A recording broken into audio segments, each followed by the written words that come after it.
I think table tennis players are very fit from playing the sport, and some are very fit and strong from the assistance exercises. I think there's areas that we can improve that. So what I'd like to see are players in 2 years' time, maybe some of the players in this room here are fitter, faster, stronger. They're playing at world-class level, but they're blowing their opposition away with their physicality.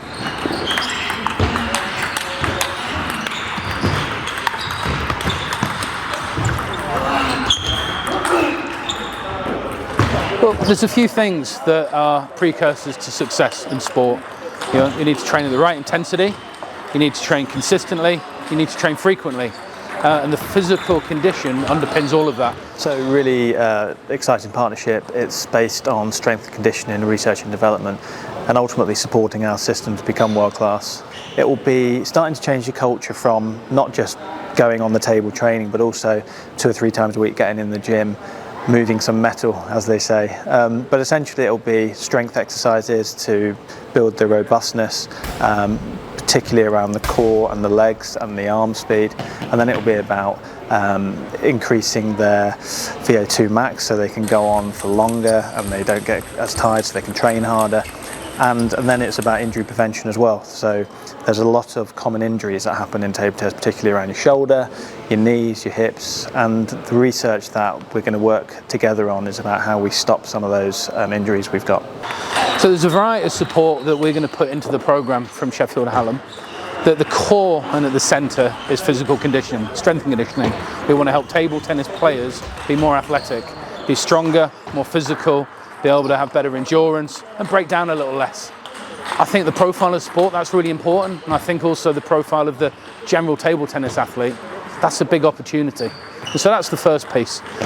Additionally, in and around that, we want to look at profiling. We want to understand the physicalities of the sport. We want to know where players are and help watch and monitor them improve. How well is the work that they're doing supporting their improvement and progress? And hopefully we're going to use that at the elite standard to set expectations and hard work further down the pathway. The final thing that we're going to do is research. We're going to take that, document it, write it up and report it. There's a gap of research information in the world around table tennis, and the experts at Sheffield Hallam University are going to write that up. I'm going to be supported by some students to really understand the sport and profile it. I'm Matthew Goosey. I'll be heading up the S&C delivery for all of the England table tennis programme. Initially it's about initiating and building a culture of strength and conditioning within the programme. Currently I don't think that's quite there, so it's initiating that from the top and then letting that filter down. We're starting in the gym about proper lifting technique and culture and around effective training methods to help them become stronger, fitter, faster, more powerful, and ultimately better table tennis players. Have you had to learn a bit yourself about the sport and the sort of things that you might have to do with the players? Absolutely, yes. A fair bit of diving into the research and the literature around what maybe other programmes have done, around some scientific research into, say, the energy systems used by players in the sport, ideal sort of strength standards and things like that, just to sort of paint the picture of what a table tennis athlete looks like. But also just a few hours spent on YouTube watching table tennis live, wherever I can get my hands on some footage, and just trying to understand the movement, understand the athletes, and again paint that wider picture of what a good table tennis player looks like. Yeah, well, Sheffield is a fantastic city with a huge number of wonderful facilities. Certainly here at the Elite Training Centre, the players have got everything they need, and they can come here for intensive periods of time, train together, stay nearby. We've got the gym downstairs, we've got the administration, the physio, all the coaches, all here on site. This is a centre of excellence nationally, not just for table tennis, but multiple sports, where many, many Olympians have been trained and developed. And that's what we're here to do with table tennis. It definitely helps being surrounded by it and just getting to know the athletes I'll be working with, but also just see the movement, see the sport, see I think I described it as really aggressive chess, the way that they're playing, and it's just that tactical element with the physical capabilities of being explosive, powerful, and be able to repeat that time and time and time again. Yeah. There's quite a large age range, not just here, but working with the athletes who are already at the top of the world game. Does it matter? Are the principles the same no matter if you're 12 years old or a 4-time Olympian? Effectively, the principles are the same. The way you approach them is slightly different. No, the principles are always going to be the same. Good and healthy movement, making good and healthy athletes, reduce injury risks by getting people stronger, fitter, faster, and more powerful. I think it's really good. I think it's a good chance for all of us to get some more help from more people and look at it from like different aspects that we haven't really looked at it before, not just on the table but everything that goes with it.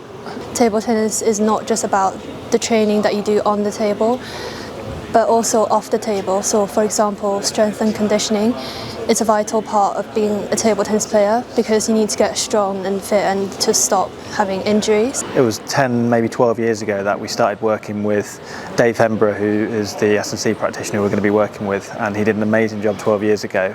Table tennis broke my heart, you know. We were at Glasgow Commonwealth Games 2014, and as we came back, he left the city and he moved on to Nottingham. So it was really good to hear from Gavin when you came back to Sheffield. I got word that table tennis as a sport were moving back to the city. Gav got in touch, and you know, there were some things that we'd established in a relationship that was in place that you know, we're rekindling. The memory is more about the sound. It is absolutely, you know, when you're being around the sport, it's always there, isn't it? Yeah. And Gavin was one of the students when you were initially working with us. What was he like as a student? Table tennis as a sport, like many sports, has got a variety of different characters, and some sports have people who are ferocious and love training, and that was Gavin. You know, he was working hard at the table, but he was working really hard in the gym as a strength and conditioning coach. That's what you want. You wanted people that are really invested, that will crawl over broken glass to get to the next PB and to, you know, break a record. And Gav was there. Some of the others players were as well. You know, we had Craig Gascoigne. You know, he was working so hard.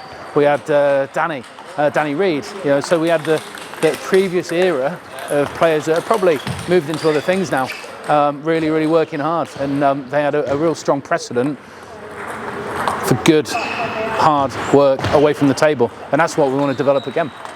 It's about how we change mindsets, so when kids are coming into the programme, there's an expectation that they will be assessed physically. When they go back to their home environments, there's an expectation that they go in the gym, they get stronger, they get faster, they get fitter, because without that, you have no future in the sport. The very best athletes we've got at senior level will be part of this programme that we're putting together. So when they're on the road, for example, for weeks on end at Grand Smashes, how do they maintain their fitness? How do they maintain their strength and stop themselves from becoming injured? So the programme in part will be super important, and then the regular testing will be important. So when we talk about world-class behaviours, you know, we have to think about commitment to the programme, but also if an athlete's coming in and they're not getting fitter, we need to understand why. Because if it's a commitment problem, then there needs to be decisions made.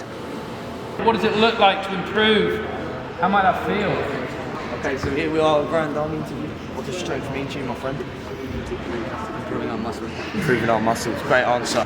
What does strength mean to you, my friend? Being to make a bigger topspin.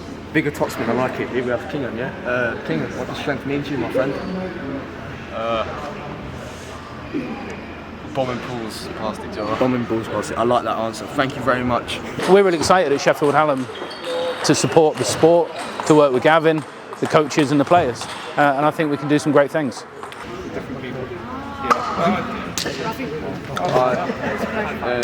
Working with you. Nothing with that. Hi. Right. Yeah.